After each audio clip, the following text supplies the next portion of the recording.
உரிமை அறிவோம் சட்டம் தெளிவோம் என்ற தொடர் பதிவு பண்ணிட்டு வரேன். நம்ம உரிமை என்ன நம்ம தெரிஞ்சுக்கணும், அதற்கு சட்டப்பூர்வமாக நம்ம என்ன ஒரு ரெமிடியை வாங்கணும் நம்ம தெரிஞ்சுக்கணும். சட்டம் தெளிஞ்சிருக்கணும், உரிமையை புரிஞ்சுக்கணும். அப்படி இல்லை அப்படின்னா எக்ஸ்ப்ளாய்டேஷன் தான் ரிசல்ட்.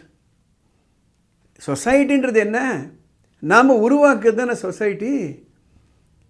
ஒரு பழமொழி சொல்லுவாங்க, குட்டை குட்டை குனிஞ்சிக்கிட்டே இருந்தால் குனிய குனிய குட்டிக்கிட்டே இருப்பாங்கன்னு சொல்லுவாங்க.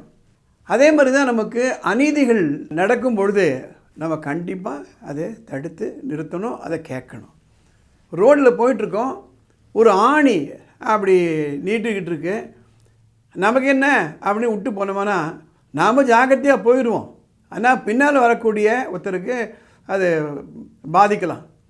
அதே போல் தான் the society has to become an assertive society.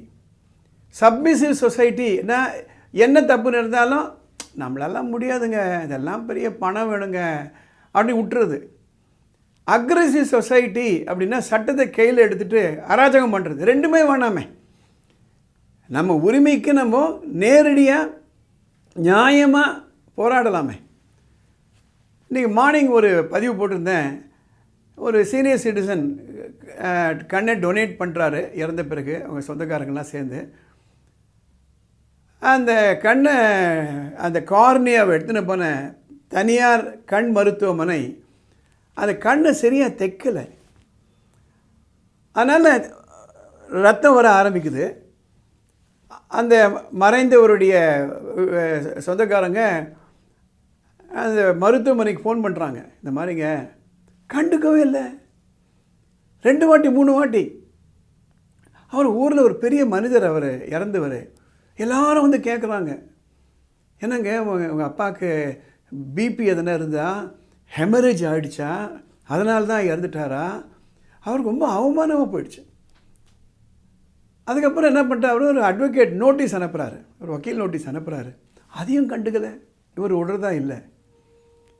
Consumer கோர்ட்டில் கேஸ் போடுறாரு. இந்த மாதிரி நடந்து போச்சு, நான் இமெயில் அனுப்பிச்சேன், நான் ஃபோன் பண்ணேன், அதை பற்றி யாருமே கண்டுக்கலை. அந்த கோர்ட்டுக்கும் யாருமே வரலை. வந்து டிஃபெண்ட் பண்ணமா வேணாம், இல்லை கேட்கலாம், சொல்லலாம், அதுவும் நடந்து போச்சுங்க, தெரியாமல் நடந்து போச்சு அப்படின்னு சொல்லலாமா இல்லையா? அதையும் செய்யலை. அதுக்கப்புறம் X party, that is opposite side, இந்த ஹாஸ்பிட்டல் சேர்ந்தவங்க வராதனால ஜட்ஜ்மெண்ட்டு இவங்களுக்கு சாதகமாக கிடச்சது. 50,000 ரூபாய் காம்பன்சேஷன் கட்டுறாங்க. அந்த 50,000 ரூபாய் காம்பன்சேஷன் அனாவசியமாக கொடுத்துட்டு போயிடுறாங்க.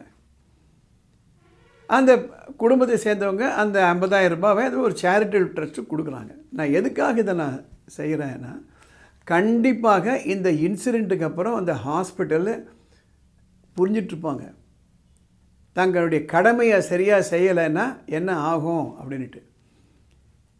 எதுக்காக இந்த ஒரு பதிவுகளை நான் ஏற்றுறேன் அப்படின்னா, நம்ம உரிமைக்கு நாம் போராடாமல் யாருங்க போராடுவாங்க? அதனால் பலவிதமான சட்டங்கள்லாம் வந்தாச்சு. இப்போது ஒரு கார் வாங்குகிறோம், அந்த காரில் இதெல்லாம் செய்கிறேன் அப்படின்னு ஒத்துக்கிறாங்க. ஃபார் எக்ஸாம்பிள், இத்தனை கிலோமீட்டர் ரன் பண்ணால் நான் ஃப்ரீ சர்வீஸு. இவங்க கொண்டு போய் காரை கொண்டு போய் சர்வீஸுக்கு கொடுக்குறாங்க, அவங்க சரியாக செய்யலை, இல்லை செய்கிறாங்க பட் டிஃபெக்டிவ் சர்வீஸ் இருக்குது.